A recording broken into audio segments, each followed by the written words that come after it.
नमस्कार देवी और सज्जनों, स्वागत है आपका आपके अपने चैनल सबका चैनल बाय MK में। दोस्तों, अगर अभी तक आपने हमारे चैनल सब्सक्राइब नहीं किया है तो इसे प्लीज़ तुरंत सब्सक्राइब कीजिए और साथ में बने इस घंटे के निशान को ज़रूर दबाइए ताकि आपको मिल सके हमारी हर वीडियो की अपडेट सबसे पहले, वो भी free. In 2009, there was a brilliant mind who came up with a brilliant idea of cryptocurrencies. Mr. Satoshi Nakamoto. He came up with his discovery, the discovery which was going to change the future of many. 2009, this guy came up with an idea of cryptocurrencies, and his discovery was, yes, Bitcoin.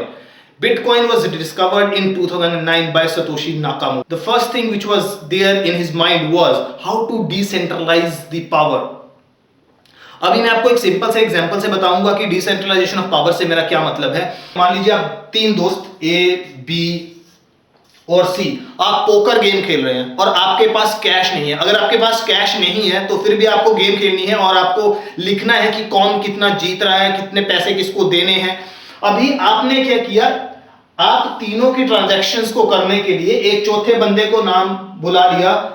कोई आपको जज करेगा, जो ये D नाम का बंदा है। अब ये डी नाम का बंदा जज करेगा कि किसको कितने पैसे लेने हैं। मान लीजिए ए को बी के कुछ पैसे देने, तो ये अपने पास मेंटेन करेगा, एक पेपर लेके रख रहा है जिसमें वो लिख रहा है A has to give B 100 rupees. अभी ये जो बंदा है, इसको गेम से कोई लेना देना नहीं है, इसके पैसे नहीं है। इसका काम क्या है, ये सिर्फ ये काम कर रहा है, ठीक है। ये सिर्फ आपके पैसे लिख के रख रहा है। ये लिखता रहेगा बी को सी को कुछ देना है, सी को ए को कुछ देना है, उसके बाद क्या बैलेंस बच रहा है, ये सब पूरा डिटेल जो है लिखता रहेगा। इस डिटेल को बैंकिंग टर्म से बोलते हैं लेजर। तो ये जो लेजर मेंटेन कर रहा है ये डी है, और ये डी हमारे बैंक्स है, ये फाइनेंशियल इंस्टीट्यूट है जिनका ये पैसा नहीं है लेकिन हमारा पैसा मेंटेन करके रख रहे हैं, इसलिए यहाँ पे बैठे हुए हैं और हर ट्रांजैक्शन का, हर ये काम करने का हमसे कुछ चार्ज कर रहे हैं। अब ये इतने स्ट्रॉन्ग हो गए कि ये डिसाइड करेंगे कि ए बी को कितने पैसे दे सकता है, नहीं दे सकता है, कब दे सकता है, और ये चाहे तो ये भी बोल सकते हैं कि भी दे ही नहीं सकता है, ठीक है। आप इतने ये पावरफुल हो गए। तो जो मिस्टर सतोशी नाकामोटो थे, उन्होंने क्या किया कि came up with an idea कि ऐसा करते हैं कि चार जने, जैसे ए बी सी तीन बंदे पोकर खेल रहे हैं, तो तीनों बंदों के पास एक एक पेपर दे देते हैं, ठीक है। सबकी अपनी अपनी लेजर होगी, तो वो ए भी लिखेगा कि मेरे को क्या क्या हो रहा है, बी को सी कितने दे रहा है, सी, मतलब जितने उसमें बैठे हुए लोग हैं, वो जो पोकर खेल रहे हैं, वो सब अपनी अपनी लेजर मेंटेन कर रहे हैं, ठीक है। और शाम को वो मैच करेंगे कि किसकी लेजर में कुछ प्रॉब्लम है। अब आप बोलेंगे कि यार इसमें तो मतलब कोई झूठ भी लिख सकते हैं, how will you verify this transactions? There are millions of people in the world who are doing this online transactions of bitcoins and other cryptocurrencies, so वो मैच कैसे होगा, ठीक है। वो आप अभी इतना डीप मत जाइए, वो मैं आपको बाद में बताऊंगा कि वो मैच होता कैसे है और कैसे ये जो एल्गोरिथम है, ये मैथमेटिकल जो एल्गोरिथम्स हैं, इसके पीछे कौन से फंक्शंस काम करते हैं, कैसे काम करते हैं, what they have done to make sure that all the ledgers in the world are matching and are up to date। बहुत सारे वॉलंटियर हैं जो ये काम करते हैं और उन वॉलंटियर को ये काम करने के कुछ बिटकॉइंस मिलते हैं, कुछ सतोशी मिलते हैं। और ये जो वॉलंटियर हैं, ये जो काम है, जो वॉलंटियर ये काम कर रहे हैं, इसको बोलते हैं माइनिंग, ठीक है। तो ये बेसिकली माइनिंग करते हैं। माइनिंग में कुछ नहीं करते हैं, ये जो सारे लेजर्स हैं वो आपस में मैच हैं, सब ठीक है या नहीं है, ये वो लोग मेंटेन करके रखते हैं। और इसकी जो कॉपीज हैं, अगर 1 मिलियन लोग या 2 मिलियन लोग बिटकॉइंस एक्सचेंज कर रहे हैं आपस में, किसी कोने में कौन क्या कर रहा है, उसकी जो कॉपीज हैं वो हर एक बंदे के पास होंगी। अब आपको ज्यादा सोचने की जरूरत नहीं, इलेक्ट्रॉनिक डेटा है, इसके पीछे मैथमेटिकल हैश फंक्शंस यूज किए हुए हैं टू मेक श्योर कि आपकी जो लेजर्स हैं वो सब आपस में मैच होती रहे। तो ये तो उन्होंने पहली जो प्रॉब्लम थी वो सॉर्ट आउट कर दी कि अभी किसी एक बंदे के पास पावर नहीं है, सबके पास पावर है। बिटकॉइंस में सबके पास पावर हो गई। दूसरी जो प्रॉब्लम मैंने आपको बताई थी वो थी हाइपर इन्फ्लेशन।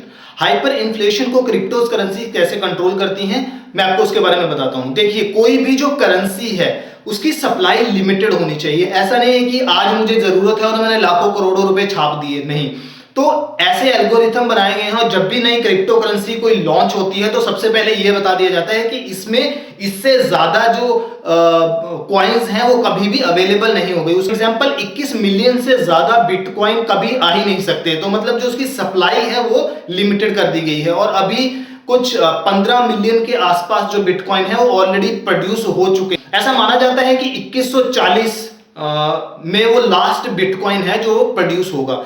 तो हाइपर इन्फ्लेशन हो ही नहीं सकती। अब आप बोलोगे कि प्रोड्यूस कैसे हो रहे हैं, what do you mean by produce हो रहे हैं? कुछ वॉलंटियर होते हैं जो अपना सिस्टम यूज करते हैं, वो कुछ नहीं कर रहे हैं। जो माइनर्स मैंने आपको बताया, वो माइनर जो होते हैं वो एक्चुअली में कुछ ऐसे नहीं कि कुछ माइनिंग कर रहे हैं, कुछ खोद रहे हैं, नहीं।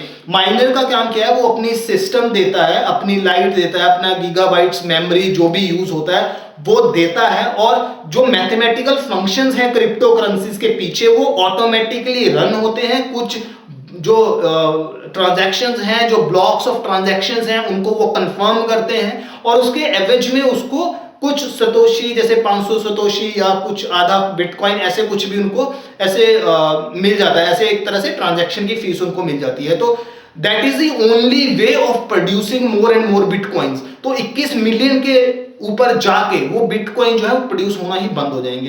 तो हाइपर इन्फ्लेशन की जो प्रॉब्लम थी वो एकदम खत्म हो जाएगी। Third problem, globalization of money.